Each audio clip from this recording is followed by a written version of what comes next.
Hey, church, I'm about to record my blog for you that I've already written, and there's, as you can hear in the background, my children making all sorts of noises, and there's somewhere near a 100% chance that you're going to hear them on and off throughout this video. I have the option to make them all go upstairs and pretend they're not here, but I'm not going to do that today. I'm just going to kind of let them be children. Sometimes in our church services we hear kids being kids, and I've always been a fan of that. But when they're my own kids, I go, oh, well, they should probably be quiet. But I think today they're just going to be there, and I'm going to read you what I've written for you. And if they freak you out, you can turn it down or just go back and read what I've written. But I hope it's all right. And that's what's going on over here at this house.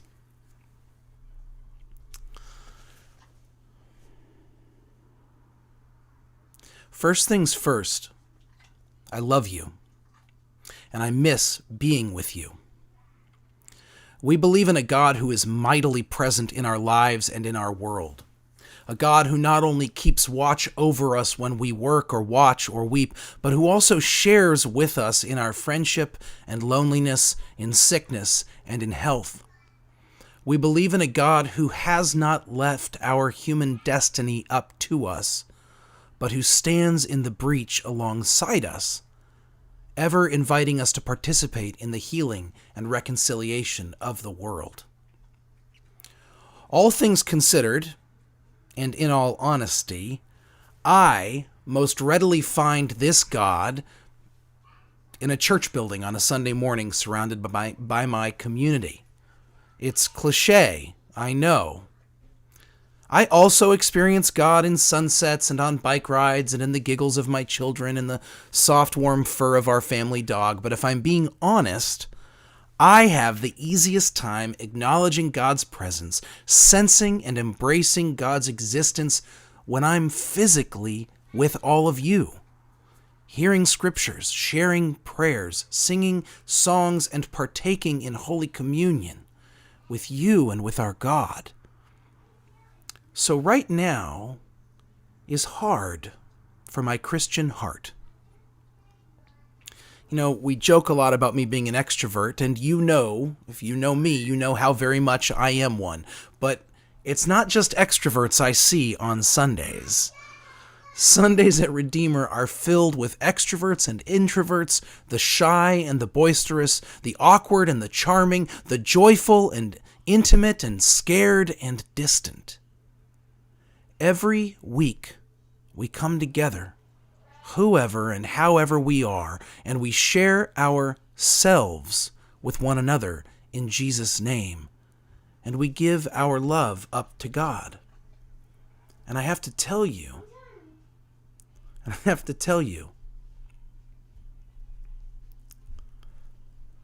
that I'm sorry, my kid came over. What's up, buddy? Something on the couch. Okay, I'll go deal with liquid. Okay, what kind of liquid? I don't know. Okay, we'll get a towel and I'll come in a little bit. Every week we come together, whoever and however we are, and we share ourselves with one another in Jesus' name. And we give our love up to God. And I have to tell you that it changes my life. It changes me. I am transformed by the time we share together because I am renewed by and reminded of our utter interconnectedness, our mutual belonging in Jesus Christ. So right now is hard. I'm not telling you this to elicit sympathy, but because I suspect I'm not the only one who feels the weight. As Christians, we have been trained to recognize God's presence in our lives, but for most of us, our training ground is our church building, and our nourishment for the work is the shared meal of Holy Eucharist. And right now, we can't go into our building, and we can't share our meal. While I fully believe that we are church right now, that we are part of God's mission right now, that we have the capacity to give and receive blessing, to recognize and foster and develop love right now, I also want us to have permission to openly grieve what we are missing. You probably guessed this already, but it's time to officially say that we will not be worshiping in person for Palm Sunday, for Holy Week, or for Easter. I had so hoped we would be in each other's presence for this time, but it would not be the loving thing to do. Right now, it is the church's job to participate in saving lives, and the way we do that is by staying home. This pandemic isn't interested in our liturgical calendar, and our faith in God is not meant to shield us from scientific fact, nor is it licensed to act in selfish ignorance. We know too much about the preciousness of life and our capacity to save precious lives right now by staying in our homes to choose anything else. The prophets of Israel reserve their sharpest condemnations for the religious people who privilege the act of worship over the practical love of neighbor. We will love our neighbors as ourselves. This is how we will be church right now. That doesn't mean we're giving up worship, and it doesn't mean we're giving up being together. We are not being forced to choose between our love of God and our love of neighbor. Even while sheltering in place, I believe our worship and our connection to one another have the capacity to nourish and equip us for the work of love we've been given to do right now. We will have online worship opportunities on Palm Sunday and throughout every day of Holy Week, enabling us to observe Jesus' passion. We will gather online on Easter and proclaim and celebrate the resurrection of Jesus Christ, whom we follow even when we are staying put. In Joyce's blog last week, she mentioned our creation of neighborhood teams so every one of us can stay personally connected in real and practical ways during this time of social distancing. We will continue to develop these teams and build relationships.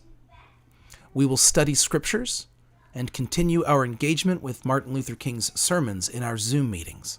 The church is not closed. The church is not shut down. The church is not on pause. We are the church right now. I know it feels different.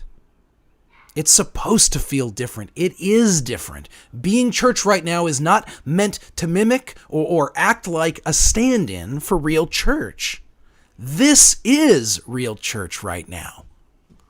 Of course, none of our current measures can fully or accurately replace the power of our in-person interactions. They're not meant to, and we don't need to pretend. But the way we experience togetherness right now is not fake. It counts. The love we see counts. The love we experience counts. The way we reach out right now counts. The connections we engage in now are just as life-saving as our decision to stay home. We're not skipping Holy Week, neglecting Jesus' passion, ignoring his death, or shying away from the glory of his resurrection. We are experiencing them all differently. We are being transformed by all of this. One last thing. Priests of my generation have often been told that we missed the golden age of church in America, that there was this magical time when everyone was a Christian, where everyone went to church, where all you had to do was open up the doors and people showed up and believed and tithed and all manner of thing was well. Well, I never knew that church, and I have no desire to. I don't want to be a Christian any time other than right now. I don't want to be church anytime but right now, because right now is the time we see Jesus at work in the world more powerfully than ever. It's right now that we're recognizing just how important we are to each other. It's right now that we are choosing, like the Samaritan on the Jericho road, to save strangers' lives. It's right now that we are holding each other so fervently in prayer. It's right now that we are acknowledging the fullness of each other's humanity and being bound together in common purpose for the love of God's creation. It's right now that we can identify most fully both with Jesus' loneliness and his eternal, abiding connection to the God of all things. I thank God for these interesting times. I thank God for you. And I thank God that we get to be church together right now.